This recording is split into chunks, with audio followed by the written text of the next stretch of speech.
Artificial intelligence. Bharat চায় technology. India ফ্রান্সের মার্সেইতে একটি কনসুলেট ওপেন করেছেন ফিউশন এনার্জি বা নিউক্লিয়ার রিঅ্যাক্টর নিয়ে। স্করপিয়ন সাবমেরিনের যে জ্বালানিটা আসবে সেটিও কিন্তু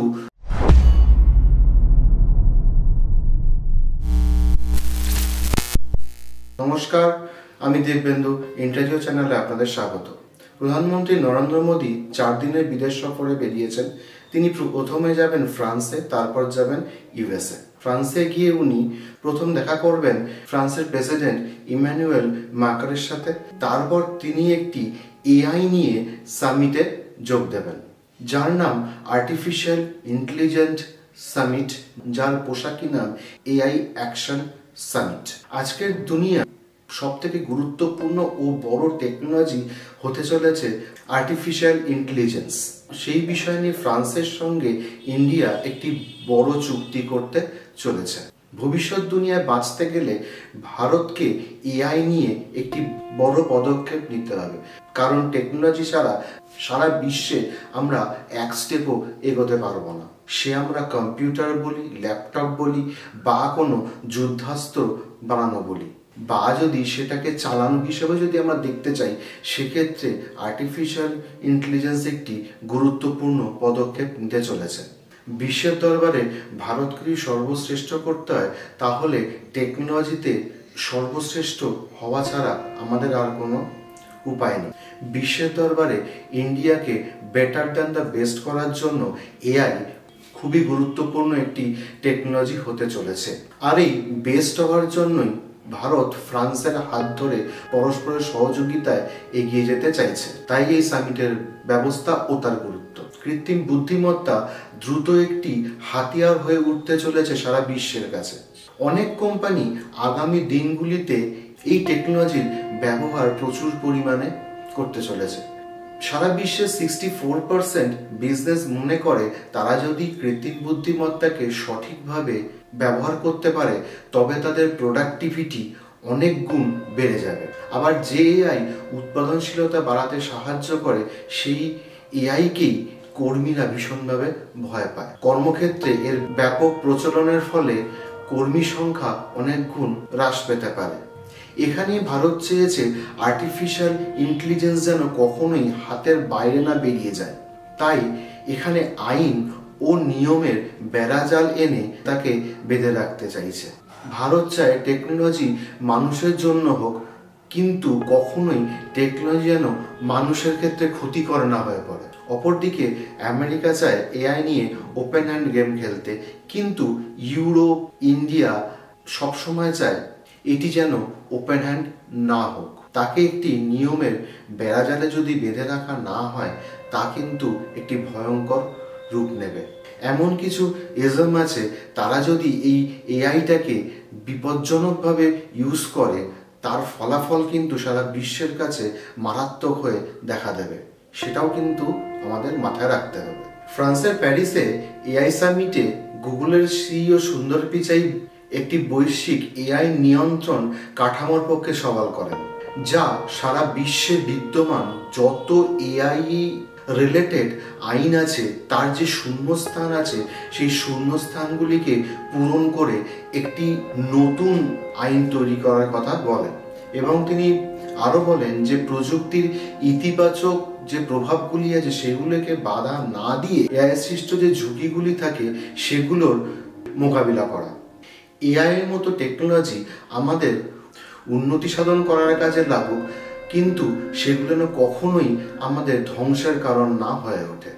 নরেন্দ্র মোদী ফ্রান্সের মার্সেইতে প্রথম বিশ্বযুদ্ধে যে সকল ভারতীয় সৈনিক মারা গেছিলেন তাদেরকেও শ্রদ্ধা জ্ঞাপন করতে যান। ইন্ডিয়া ফ্রান্সের মার্সেইতে একটি কনসুলেট ওপেন করেছেন, যার নাম council of general of India. যেখানে নতুন কনসুলেটটি উদ্বোধন হলো, সেটি ফ্রান্সের দক্ষিণ প্রান্তে অবস্থিত। সেখানে প্রচুর পরিমাণ ইন্ডিয়ান অরিজিন মানুষ বসবাস করে। ফলে তারা সুবিধা অসুবিধায় যে কোনো রকম সাহায্য ইন্ডিয়ান কনসুলেট থেকে খুব সহজেই পেয়ে যাবেন। শুধুমাত্র মার্সেই নয়, আশেপাশে যে শহরগুলি আছে, যেমন তুলুস, নিস এইসব জায়গাগুলোতেও প্রচুর পরিমাণে ভারতীয় বংশোদ্ভূত লোক বাস করে। তারাও এই কনসুলেট থেকে বিভিন্ন রকম সাহায্য পেতে পারে। ফ্রান্স সফরে প্রধানমন্ত্রী আরেকটি বড় চুক্তি করতে চলেছেন ফিউশন এনার্জি বা নিউক্লিয়ার রিয়েক্টর নিয়ে। ফ্রান্স অঙ্গীকার করেছে 2040 সালের মধ্যে কার্বন ফ্রি কান্ট্রি হিসেবে তৈরি করে দেবে।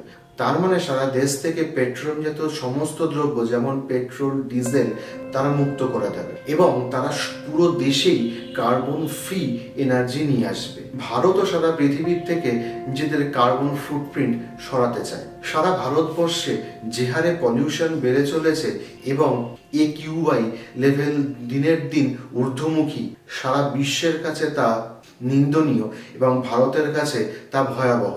অন্যান্য ডেভেলপড কান্ট্রির মতো ভারতও চায় তাদের দেশের কার্বন ফুটপ্রিন্ট কমিয়ে দিয়ে তারা যেন কার্বন ফ্রি কান্ট্রি হিসেবে নিজেদের আস্তে আস্তে এস্টাবলিশ করতে পারে এবং সেই জন্য তারা ভেহিকেলের পরিমাণ দিনের পর দিন বাড়াতে চায়। আর সেই ভেহিকেলগুলি চার্জ করার জন্য যে পরিমাণ তাপ শক্তির প্রয়োজন তা কোথা থেকে আসবে? যে তাপ শক্তির প্রয়োজন সেই প্রয়োজনের অনেকটাই মেটাবে ফিউশন এনার্জি বা nuclear reactor. Carbon free energy বলতে সবার আগে যে নামটি আসে তার নাম নিউক্লিয়ার রিয়েক্টর। ফ্রান্স এই কাজে অনেক দূর এগিয়ে গেছে। ভারতও চায় ফ্রান্সের সঙ্গে হাত ধরাধরি করে পরস্পরের সহযোগিতায় সেই কাজে এগিয়ে যেতে। ইন্টারন্যাশনাল থার্মোনিউক্লিয়ার এক্সপেরিমেন্টাল রিয়েক্টর এটি একটি ফিউশন শক্তি বিকাশ করার জন্য সারা বিশ্বব্যাপী বৈজ্ঞানিক প্রকল্প। এটি একটি বিশ্বের সব থেকে বড় পরীক্ষা যা ফ্রান্সের ক্যাডার্সেতে হচ্ছে।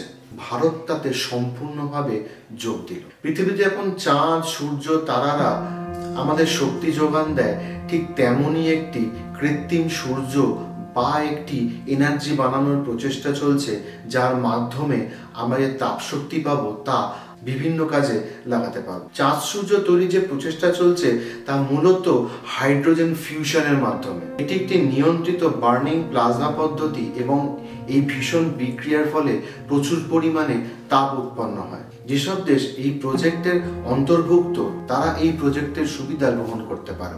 চীন ইতিমধ্যে এই রিয়েক্টর বানিয়ে ফেলেছে।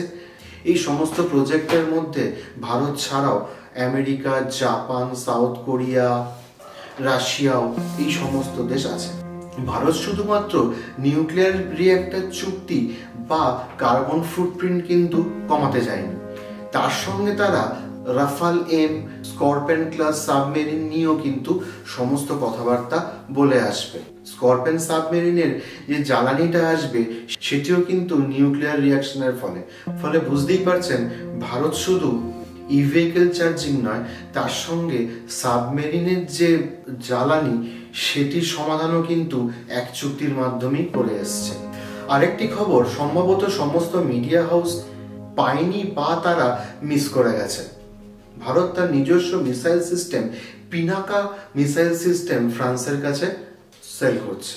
সম্পূর্ণ ভারতীয় নিজস্ব প্রযুক্তিতে তৈরি এই পিনাকা মিসাইল সিস্টেম যার রেঞ্জ 90 কিলোমিটার। ফ্রান্সের আর্মি অফিসাররা ব্যাঙ্গালোরে এর টেস্ট নিয়ে গেছেন এবং তারা এই টেস্ট নিয়ে খুব খুশি এবং তারা চান যত তাড়াতাড়ি সম্ভব এই মাল্টিব্যারেল রকেট লঞ্চার সিস্টেমটি প্রপার এক্সিকিউট করতে। Ummalaneni Rajababu, the director of general of missile and strategic system DRDO, তিনি বলেছেন France is active talks in Pinaka. Bharat ইতিমধ্যেই আর্মেনিয়াকে এই সিস্টেম দিয়েছে এবং আর্মেনিয়া এই সিস্টেমটি নিয়ে খুবই খুশি এবং তারা সফলভাবে এটি কাজে লাগিয়েছে এবং ইন্দোনেশিয়ার সঙ্গেও এই পিনাকা সিস্টেমটি নিয়ে যথেষ্ট অ্যাডভান্স স্তরে কথাবার্তা চলছে। ভারত যেখানে আগে শুধু অস্ত্র আমদানির কথা ভাবত, আজকের দিনে ভারত অস্ত্র রপ্তানি করছে। আপনারা কি মনে করেন মেক ইন ইন্ডিয়া প্রজেক্ট কি সফল হয়েছে? ভারত সামনের দিনে কতটা অগ্রগতির জন্য প্রস্তুত? নিচে কমেন্ট করে জানান। ভিডিওটি ভালো লাগলে লাইক করবেন, সাবস্ক্রাইব করবেন ও বেল আইকনটি টিপে দিতে ভুলবেন না। নমস্কার।